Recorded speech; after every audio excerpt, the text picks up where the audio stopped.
आज हमने इसलिए आपको तकलीफ दी क्योंकि हाल ही में सुप्रीम कोर्ट ने एक फैसला सुनाया जिसके चलते हुए हमने ये सोचा कि आज का दिन, ये छुट्टी का दिन होने के बाद भी आपसे कांग्रेस की भूमिका इसके प्रति, इस विषय पर हम क्या विचार रखते हैं वो आपके समक्ष रखे। अनुसूचित जाति और अनुसूचित जनजाति के अधिकार, खास करके सरकारी नौकरियों में समाज के इन तबकों को जो आरक्षण की व्यवस्था आज़ाद हिंदुस्तान में शुरू के ही दिनों से जो भारत के संविधान के जरिए देने का काम हुआ, उस आरक्षण की व्यवस्था पर एक बहुत बड़ी क्षति पहुंचाने का काम सुप्रीम कोर्ट के हाल ही के फैसले की वजह से हुई है। Mukesh Kumar versus state of Uttarakhand, ये विषय सुप्रीम कोर्ट के अधीन था और बहस के उपरांत जो फैसला सुनाया गया उससे प्रमुखता से दो चीजें सामने आई। नंबर एक, अनुसूचित जाति एवं अनुसूचित जनजाति के व्यक्तियों की सरकारी पदों पर भर्ती यहां कोई मौलिक अधिकार नहीं है। और नंबर दो, सरकारों का कोई संवैधानिक कर्तव्य नहीं है कि वे अनुसूचित जाति, अनुसूचित जनजाति के व्यक्तियों को सरकारी पदों पर नियुक्ति देने में आरक्षण की व्यवस्था करें। हम आदरपूर्वक ये कहना चाहेंगे कि ये फैसले से हम सहमत नहीं हैं। जो अधिकार अनुसूचित जाति, अनुसूचित जनजाति के व्यक्तियों को संविधान के जरिए प्राप्त हुए, 70-72 सालों में पूरे मुल्क में समाज के इन तबकों को जो अधिकार दिए गए, उन अधिकारों को लेकर एक आम सहमति रही। लेकिन ये दुर्भाग्यवश कहना पड़ता है कि सरकार में आज जो है महत्वपूर्ण पदों पर उनके लगातार बयान समाज के प्रताड़ित और उपेक्षित ये अनुसूचित जाति और जनजाति के व्यक्तियों के अधिकारों पर एक बहुत बड़ा संकट खड़ा करने का काम करते रहा। मैं 2-3 उदाहरण आपके सामने रखना चाहूंगा। राष्ट्रीय स्वयंसेवक संघ के सरसंघ चालक मोहन भागवत जी ने कुछ समय पहले कहा था कि आरक्षण पर राजनीति हो रही है और इसका दुरुपयोग किया जा रहा है। इसे देखते हुए आरक्षण पर फिर से विचार करने की जरूरत है। एक तरह से वो संकेत था कि आरक्षण की व्यवस्था यह खत्म की जाए। दूसरा महत्वपूर्ण बयान मनमोहन वैद्य जी, जो संघ के प्रचार प्रमुख रहे हैं, वो कहते हैं कि आरक्षण के नाम पर सालों तक लोगों को अलग करके रखा गया, इसे खत्म करने की जिम्मेदारी हमारी है। सभी को साथ लाने के लिए आरक्षण खत्म करना होगा। आरक्षण से अलगाववाद को बढ़ावा मिलता है। और प्रधानमंत्री जी ने स्वयं जो किताब लिखी कर्मयोगी, उसमें वाल्मीकि समाज को लेकर उन्होंने क्या बात कही थी वो आप सभी उसे अच्छी तरह से जानते हैं, मुझे कहने की आवश्यकता नहीं। लेकिन इस तरह के बयान और साथ ही साथ महत्वपूर्ण मामलों को लेकर सर्वोच्च न्यायालय में जो विषय आए उस पर भी जिस तरह का रवैया रखा, उससे भी परेशानियां SC ST की ये बड़ी है। आपको मैं ये कहना चाहूंगा कि जो फैसला सुनाया गया, उसमें पैराग्राफ 8, उस पर मैं आपका ध्यान आकर्षित करना चाहूंगा. It reads like this: Mr. Ranjit Kumar, learned senior counsel appearing for the appellants in SLP number 25508 of 2019, Mr. Mukul Rohatgi and Mr. P.S. Narasimha, learned senior counsel appearing for the state of Uttarakhand, contended that there is no fundamental right to claim reservation in appointments or promotions in public posts. There is no constitutional duty on the part of the state government to provide reservations. What does this mean? Who are these people who are representing the government of Uttarakhand? Some of them have held very, very important positions, and they have been representing the government of Uttarakhand, which is led by the BJP. These are the basic thoughts of the BJP about reservation, whether it is a fundamental right or not, whether the state governments have a constitutional duty or not. And based on these arguments, the Supreme Court, in its order, paragraph 12 says like this: Article 16.4 and 16.4a empower the state to make reservation in matters of appointment and promotion in favor of scheduled caste and scheduled tribes, if in the opinion of the state they are not adequately represented in the services of the state. It is for the state government to decide whether reservations are required in the matter of appointment and promotions to public posts. ये सरकारों के विवेक पर रहेगा, ये किसी अधिकार के तहत नहीं, ये मौलिक अधिकार नहीं है, ये संवैधानिक कर्तव्य नहीं है प्रदेश की सरकारों का कि अनुसूचित जाति और अनुसूचित जनजाति के व्यक्तियों को आरक्षण की व्यवस्था मिले. ये सरकारों के विवेक पर छोड़ दिया. मैं ये समझता हूं और कांग्रेस ये मानती है कि ये सरकारों के विवेक पर नहीं, ये एक मौलिक अधिकार रहा है जो अनुसूचित जाति जनजाति के व्यक्तियों को भारत के संविधान के जरिए प्राप्त हुआ. लेकिन जो भारत के संविधान की सौगंध खाते हैं, भारत के संविधान के नाम से जो भारत की सरकार में महत्वपूर्ण पदों पर जो आज बैठे हुए हैं, इनके जरिए संविधान के मूलभूत मौलिक अधिकारों के ऊपर लगातार प्रहार किया जा रहा है और यह भी एक बहुत बड़ी क्षति पहुंचाने का काम हुआ है. कांग्रेस पार्टी इसका पूरा डटकर विरोध करेगी.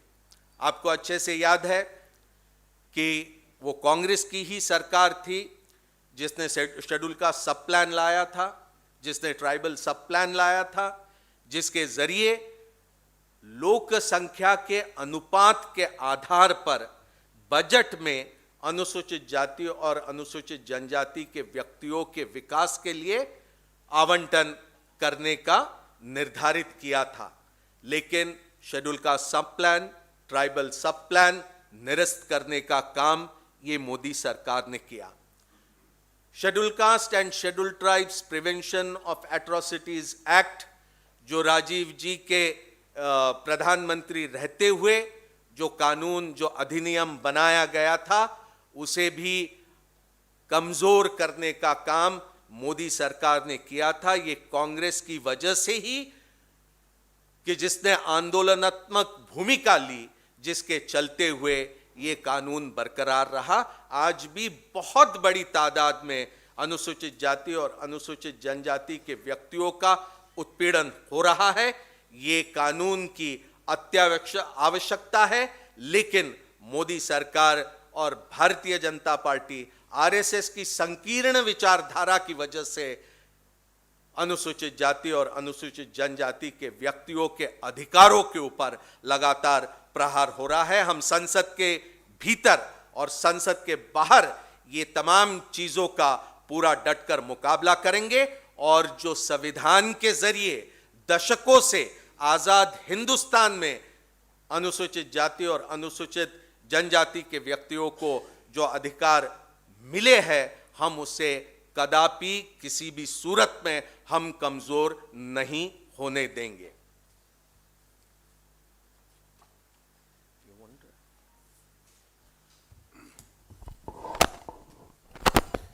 I asked, thank you so much, माननीय कुलभाषिणी जी, प्रणव जी और विनीत जी। मैं 2-3 सवाल करता हूँ कि उत्तराखंड की सरकार ने स्टैंड लिया है कि पदोन्नति में जो आरक्षण है या रिजर्वेशन है, ये बाध्य नहीं है कि सरकार इसे लागू करे। केंद्र सरकार अभी भी सुप्रीम कोर्ट में है और दिल्ली हाई कोर्ट ने जब कहा था कि पदोन्नति में आरक्षण नहीं दिया जाना चाहिए, तो केंद्र सरकार दिल्ली हाई कोर्ट के जजमेंट के खिलाफ अभी भी सुप्रीम कोर्ट में है। तो केंद्र सरकार का और उत्तराखंड सरकार का दोनों का दो रवैया है, एक ख़त्म करे और दूसरा मतलब है कि पैट करे। नंबर 1, ये क्लैरिफाई करें कि क्या बीजेपी जो उत्तराखंड की अलग है और केंद्र सरकार की जो मोदी सरकार की अलग है, एक बात। दूसरी बात है कि ये इंदिरा साहनी वाले मैटर से पदोन्नति में आरक्षण के दिक्कत आई थी, उसको 1995 में जब नरसिम्हा राव जी प्राइम मिनिस्टर थे, 77th अमेंडमेंट करके पदोन्नति में आरक्षण not only up to the lowest rung of the class 1 but to highest echelon reservation पदोन्नति में दिया गया था। डीओपीटी ने नोटिफिकेशन करते वक्त मॉडिफाई कर दिया, कहा कि पदोन्नति में आरक्षण निचले स्तर तक दिया जाएगा।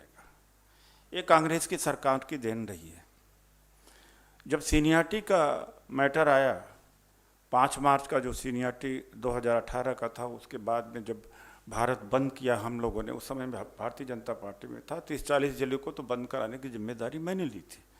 2 अप्रैल 2018 को भारत बंद था सीनियरिटी में। इसी टीम ने गलत वहाँ पर आर्गूमेंट सुप्रीम कोर्ट में दिया था और जिसके आधार पर सीनियरिटी का खत्म हुआ था।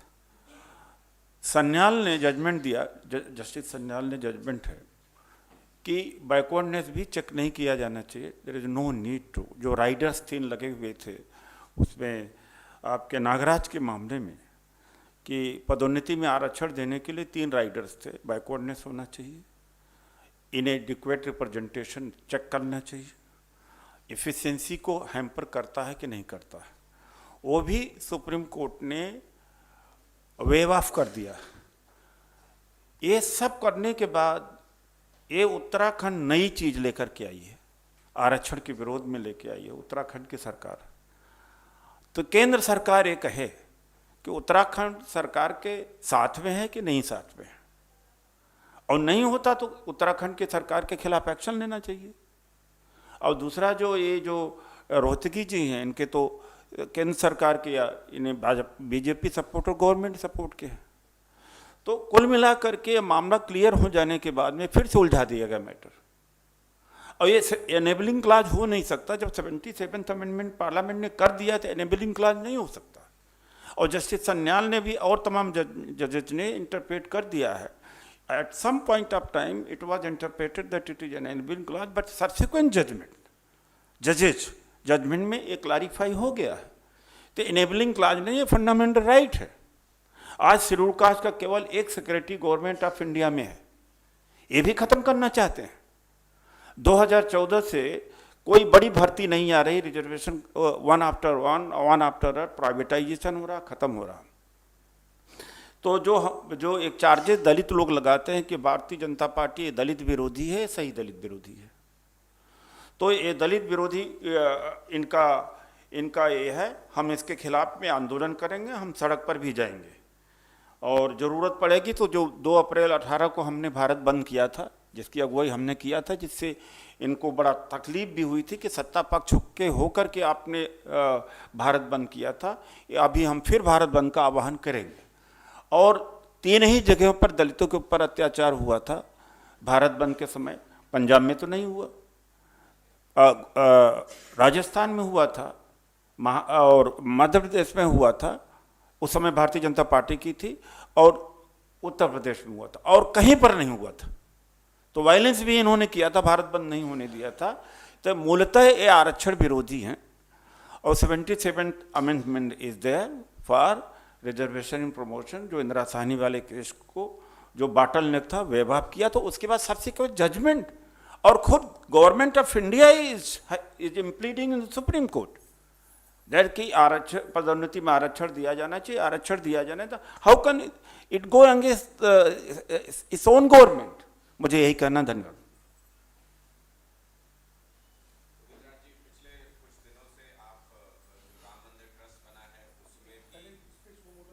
मुझे जवाब देने दीजिए। देखिए, मैं उसका नो मैं उससे अलग से आ रहा हूँ।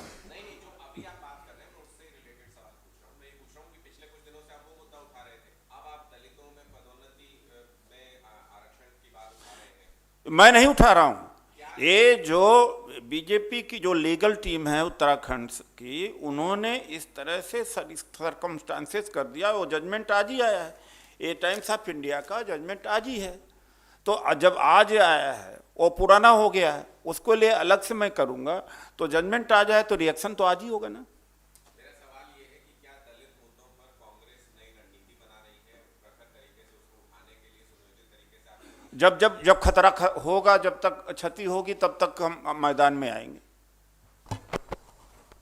देखिए, ये अलग से कोई रणनीति बनाने की बात नहीं है।